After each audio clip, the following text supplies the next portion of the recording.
This video was inspired by Studio Tomahawk, the creators of Saga. Head on over to their Facebook page and give it a like to stay on top of all the latest Saga news.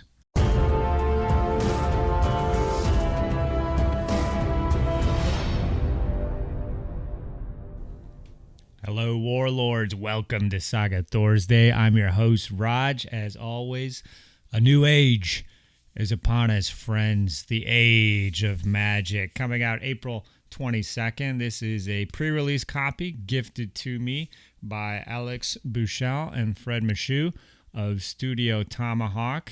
Those guys came to Adepticon this year and made an awesome event even better. And they were there talking with players and hanging out and chowing down, drinking with us. And it was very cool to have those guys. We can see a pic of the Saga Hall here. This is Alex on the end here, and Fred is over here with me. And if you did check out the Studio Tomahawk Facebook page, you would see that myself and Steven played the very first game of Age of Magic in the United States at Adepticon this Thursday. And so this I'm calling it a battle report, I would say it's more of an exhibition match, is a battle that took place a couple days later. So everybody was watching that first game, so taking pictures and everything would just kind of slow it down, so I didn't want to do that to everybody. So I played a game against Steven with using my models, my dice, and everything else. So he didn't have much say in the matter, but to play a game of Age of Magic, that was reward enough for him. And my Wood Elves, the Kings of the Wild, came out on top. So this battle took place a couple days later against my good chum Richard. And so this is a battle report, but not quite like my other ones, I would say. It's going to be a little quicker, a little more brief, kind of more of a tease about some of the upcoming stuff for Age of Magic. So Richard here is not known for being the tactician on his team. His wife, they play in the doubles together, does all the heavy lifting for him, and he will be the first to admit that. So a lot of his playing of the demons, which he didn't make the list. He's not familiar with the board. A lot of it he's just kind of moving forward. While me, the seasoned Age of Magic veteran with one game under his belt, knows all the tips and tricks, and he's using my abilities. So it's just kind of more of an exhibition match or a showcase, I would say. So just keep that in mind, and I'm sure in the future we'll have some more detailed, kind of more tactically inclined sort of games here. But this should give you a good idea of some of the goodies coming for Age of Magic. So I wanted to get this out there as soon as I could, and let's get on with it. So we are using my models on both sides here. So the Wood Elves, these are Games Workshop models. These are my Kings of the Wild Wood Elves that I'm using on the bottom here. And then up top are my demons. I don't have pictures of or videos of my demons on the channel quite yet. I do have an extensive series about the Wood Elves where you can get a closer look at all of those models. So those do exist. And on my left side here, let's get into it with my army composition here. Pretty exciting stuff. So we are playing 8 points of Age of Magic. That is a standard size for Age of Magic.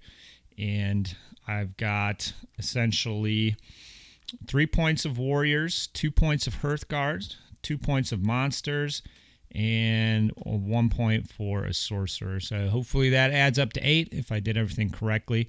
But for composition here, on the end I have a unit of 5 warriors in the woods. I have my Warlord. He's on a winged beast, so you can swap him out to be on a winged beast. You gain some abilities, you lose some abilities. We can get into that a little later in the battle.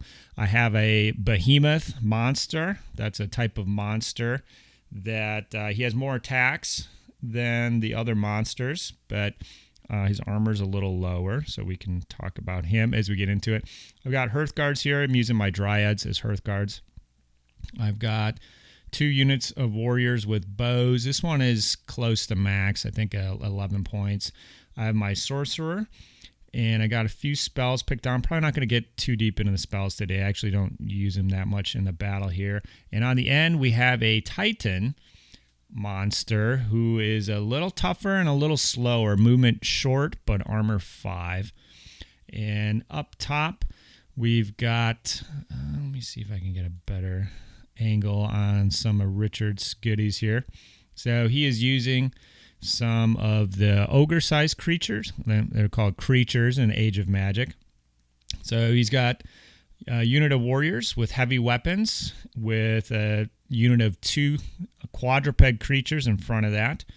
Going across, we have 2 more quadruped creatures. Behind them is a conjurer, which is a special hero for the demons. And I think I let Rick change that because what he does is sacrifice guys to gain saga dice. So you want to put them next to your regular warriors. So the demons actually can't take levy. Little fun fact for you.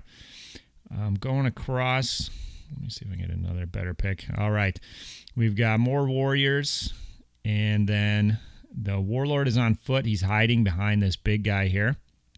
And then there's a Titan on the demon side, and this is another reason it's probably not a great battle report. So second game, we did make some mistakes. So demons they're not able to take Titans. They can only take the more animalistic creature or monsters. Unit of warriors and another unit of warriors. So pretty basic composition. I don't believe this will be a great build for the demons here. The demons get a special troop type called a hunter, which is a warrior that's similar to the Adepticon from ATS and Arthur. So they gain an extra attack on the charge, but they are armor 3. And I think you'd probably be wanting to use those in your demon warband. They also charge long, so another reason to use those guys. But we're just using what we got here, and we can see in the middle of the board. In the middle of the board, we have some juicy terrain here, rocky stuff, and a marsh. And we just set up using Clash of Warlords, and I was the one kind of in charge, dictating the first player. So with Kings of the Wild, they're definitely going to have terrain. These are the annoying terrain guys of the Age of Magic. And you're going to see some of the cool stuff that we get to do with terrain. And I'm going first, so I'm rolling 3 dice, and we've got a shot of the Lords of the Wild battle board. So I'll give you a moment to pause the video, and then you can full screen it, zoom in, take a look at all the amazing abilities of the Lords of the Wild. So they have a mix of shooting abilities, some movement type abilities, and a couple interesting abilities, I will say. I'll just leave it at that. And so you are going to want to take some shooters. The levy of the Lords of the Wild are javelin levies. So I don't know if you want so many bow warriors like me, but that's what I have. So probably at least one big unit of warriors with bows will be the mainstay of many Kings of the Wild force. So I'm kicking off here with ambush, retreat, and living roots. So this is 2 sort of movement abilities, and ambush is an awesome shooting ability, which I'm just going to say right now. Activate a unit for a shooting attack. The figures in the unit can measure and trace their line of sight from any point in any area of uneven terrain that contains no figures. So the key there is contains no figures, so the opponent can shut this down by getting actually into the woods. But otherwise, you can measure your shots if you have a big unit of warriors like me. So I played a game already. I knew I wanted this for these guys. You can shoot essentially from a woods on the other side of the table, add a unit next to those woods. So it's not free shooting. It's dictated by having a unit in the first place, but very cool ability, given some extra range. And if you have this ability, you can keep a unit safely tucked away in the back and still get a lot of use out of them. So it's going to be a very annoying ability for folks to play against, but if you just get into the woods, you won't have to worry about that. So I'm going first, so I use that ability. So uneven terrain here, I trace the shots to this unit of warriors here. So you can see I did let him put the conjurer over by those guys there, and I take out a warrior there, so just trying to thin his numbers there. So if he does decide to sacrifice some guys from that unit, he's getting closer and closer to that 4-man threshold for Saga Dice generation, and that is about it. So one thing I did do, which I think you can see in the pictures here. So when we're playing this game too, and another reason it's not going to be a great battle report is we end up just using all our dice on abilities, and well, at least me, and then I'm not even like activating any units because I'm just using my abilities. I have a defensive kind of warband anyways, so another thing stacked against Rick here, and so not a great tactical match, but fun anyways. So you can see my Warlord, actually, he is a flyer, so I think I had him initially deployed over here, and I think maybe I moved my monster over, but he's now on the other side of the battlefield. So any flying unit, when they maneuver, you can pick them up off the board, and you can place them anywhere you want, as long as it's over 12 inches away per the standard normal rules. So you have essentially unlimited maneuver ability with a flying unit, which is awesome. So you're able to redeploy really quickly. And I want to point out the demons can take winged infantry troops, winged Hearthguard, winged warriors.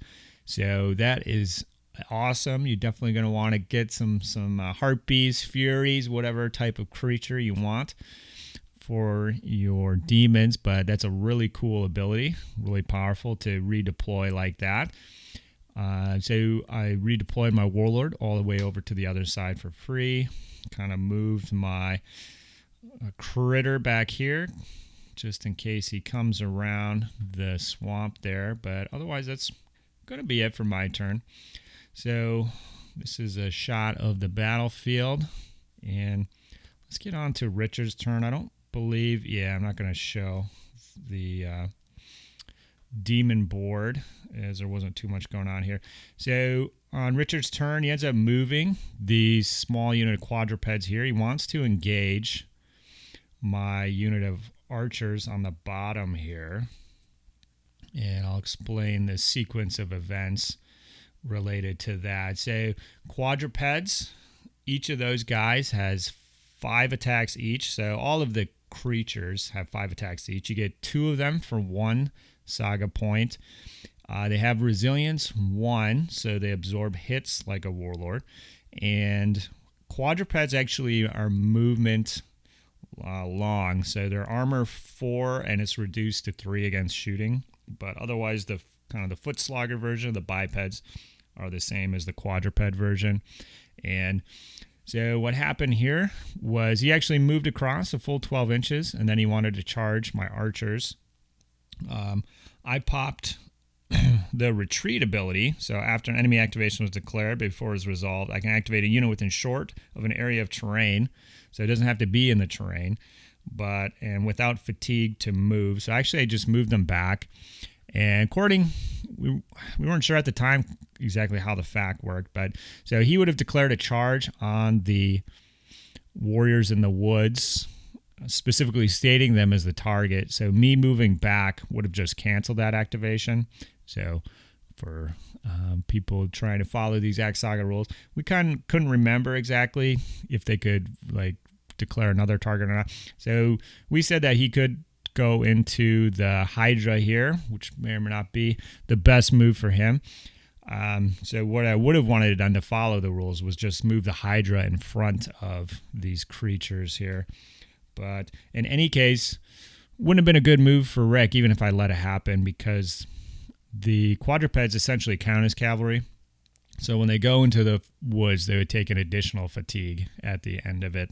So we're going to have a fight here between the behemoth and the creatures. So Richard was generating 10 attacks, and the Hydra, as a behemoth, generates 14 attacks.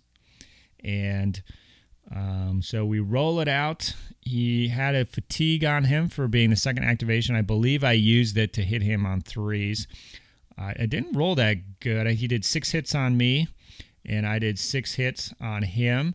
So if we go through the results of that, the creature's resilience 2, so he absorbs 3 of those hits with his fatigue, and then essentially they have 1 wound after that. So I got 5 hits through on him. These are our defense dice displayed up there.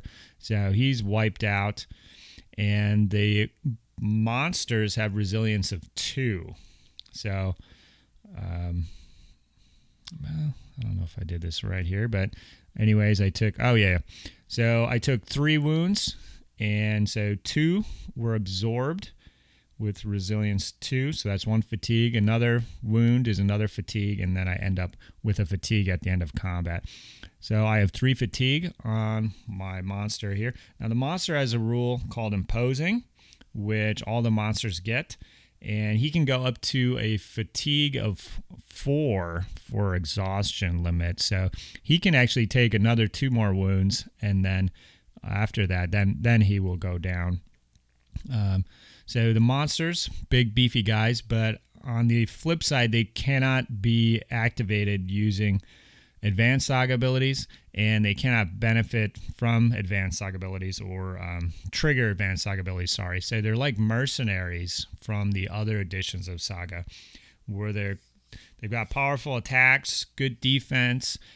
They're activated using uncommons or rares, though, and they can't mesh with your board per se. So they're kind of like a standalone attack force that you don't need a lot of saga abilities to get use out of them. But once they're used, they're probably going to have a lot of fatigue, so it's going to take a while for them to rest that off.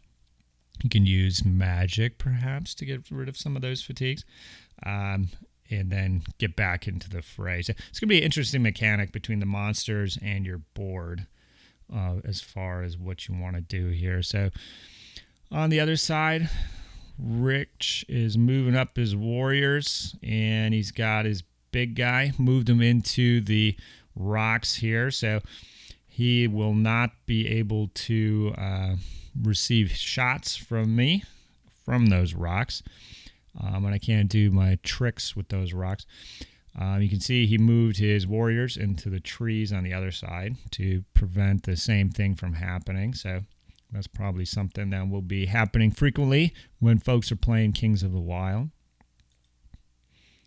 All right, my turn. So I rolled a rare, and I've got a couple abilities here to queued up. Living Roots I didn't use last time, but this time I remember to activate some troops for some things, and I actually have 2 monster activations up top, and then a very special ability on the bottom called Rise of the Spirits. So there's some like magical type effects that are like mixed directly into the board, and Rise of the Spirits is amazing for the Kings of the Wild. This is the reason I wanted to play the Wood Elves.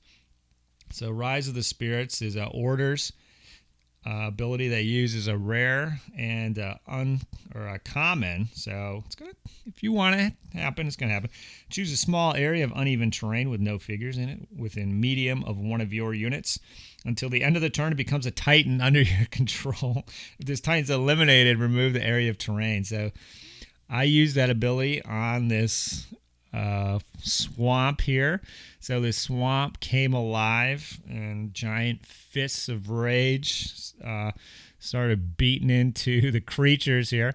So I think this is the aftermath. So the Titan's range is short. So I think it was over here, and I charged in using the saga dice I had on my board. So it just creates the Titan. You have to use dice to actually activate it. So it's quite an intensive ability if the opponent does let it happen.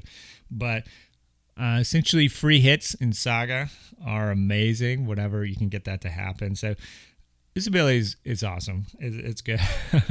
So I went in, beat up these creatures.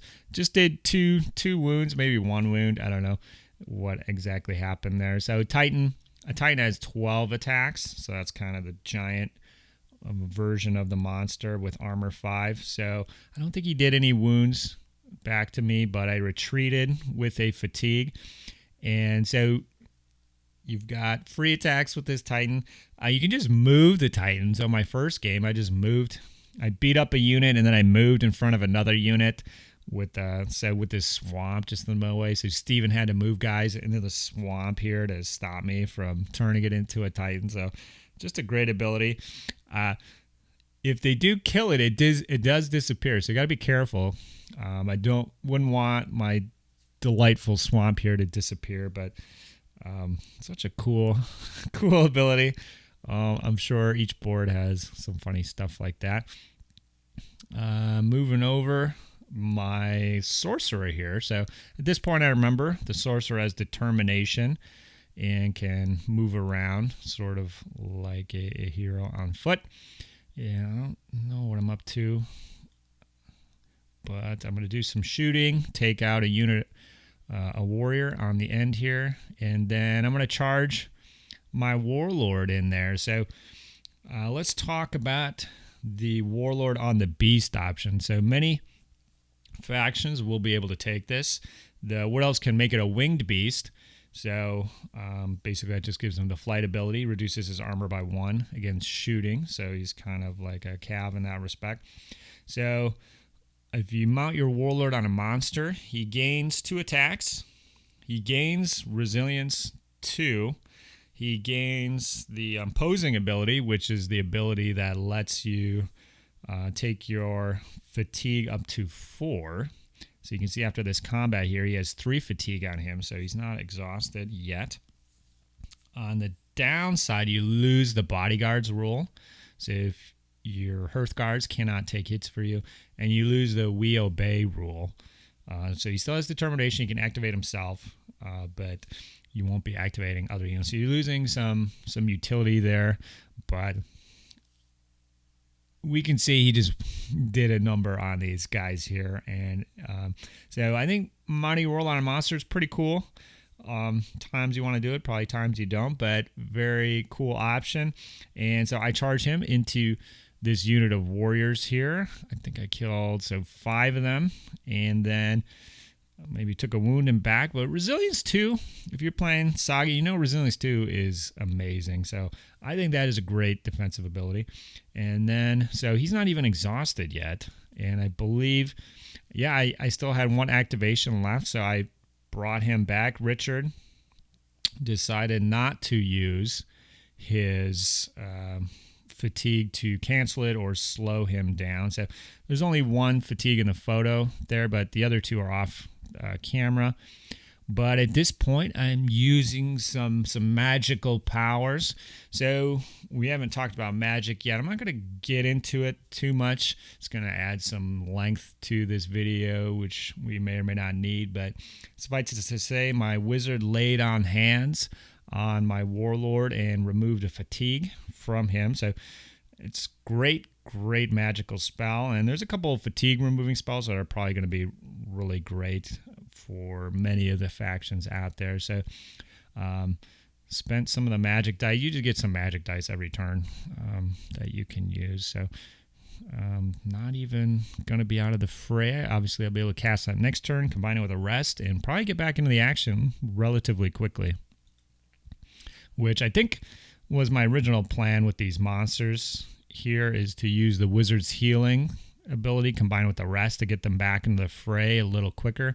But I'm not using that on my Warlord, but that's fine. So here's the state of the battle. Richard is down 2 units. 2 units of Saga dice are stripped away, fortunately.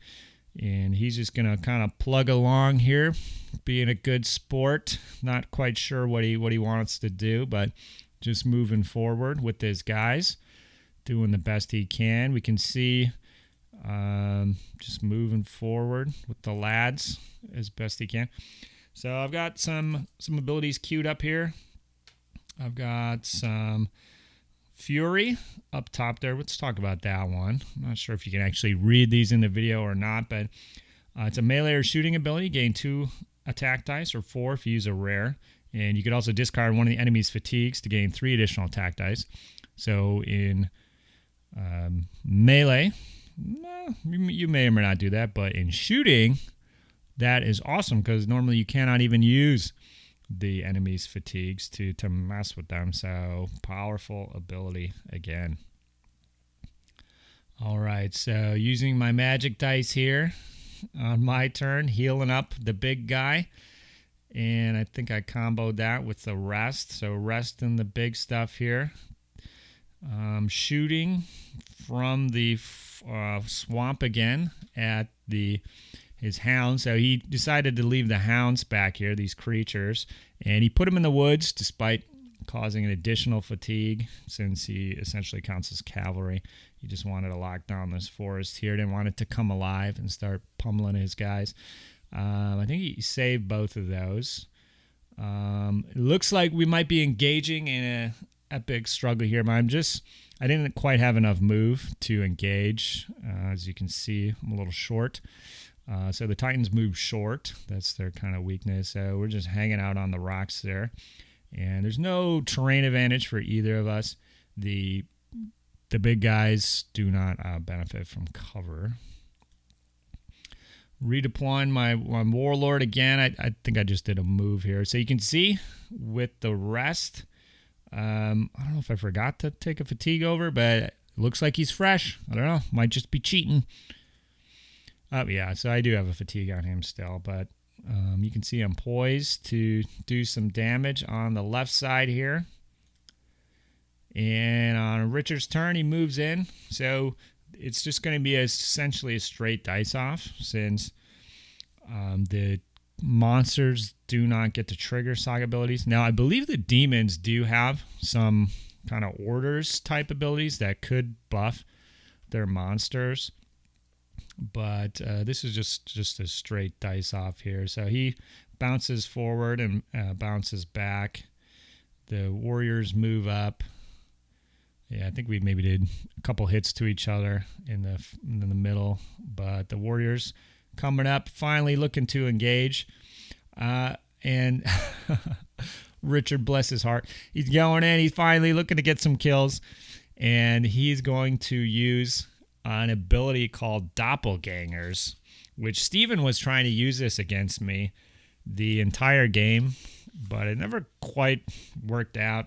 But this is a melee ability. So Richard thought he was going to put a hurting on me with this ability, but it's actually the ultimate defensive ability. So I'm looking at the Otherworld board right now.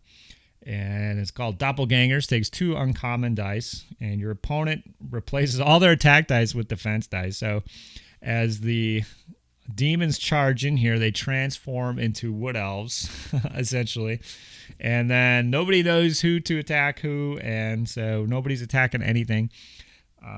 So I don't get any attack dice, but I do get, essentially 11 defense dice.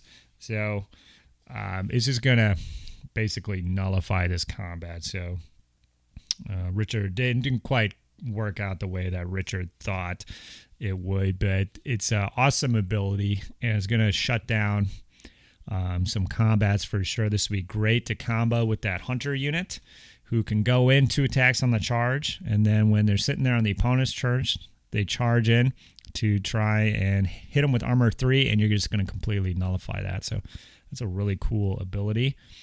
And so, yeah, they just kind of pop back. All right. My go once again.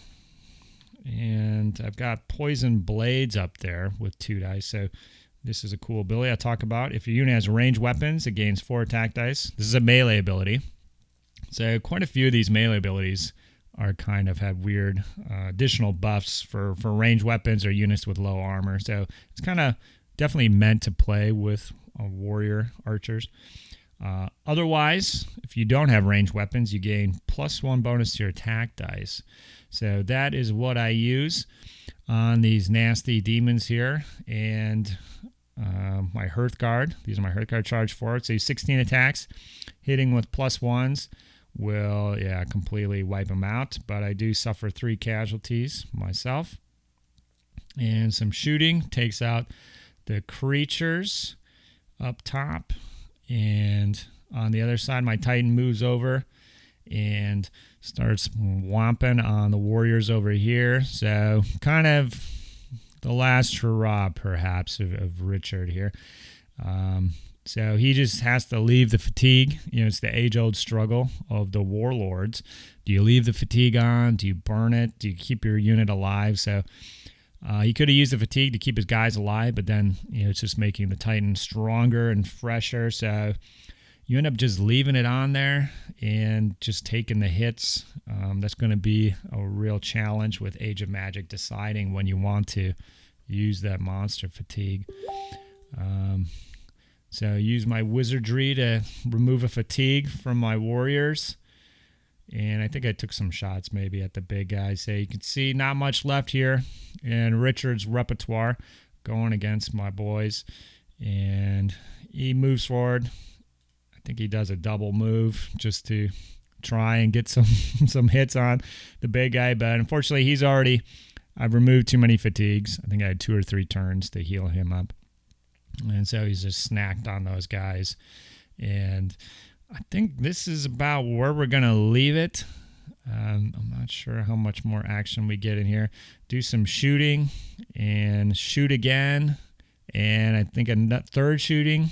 And I took out the big guy. So, I believe this is where we're going to call this battle, in parentheses. So, slaughter for the Kings of the Wild, but I had all the advantages. I played before. I know the lists. I know what I'm playing against. I know how to use my board, I feel now. And so just not a great game to be a newbie, but you can see the Age of Magic has a lot of exciting stuff in store for us. And I can't wait to do some more videos about it. So that's going to be it for this time. But hopefully in the coming weeks here, I can get some more Age of Magic videos out to you guys. But until then, thanks for watching, subscribing, all that. I'm going to catch you guys next time. Bye-bye. Saga!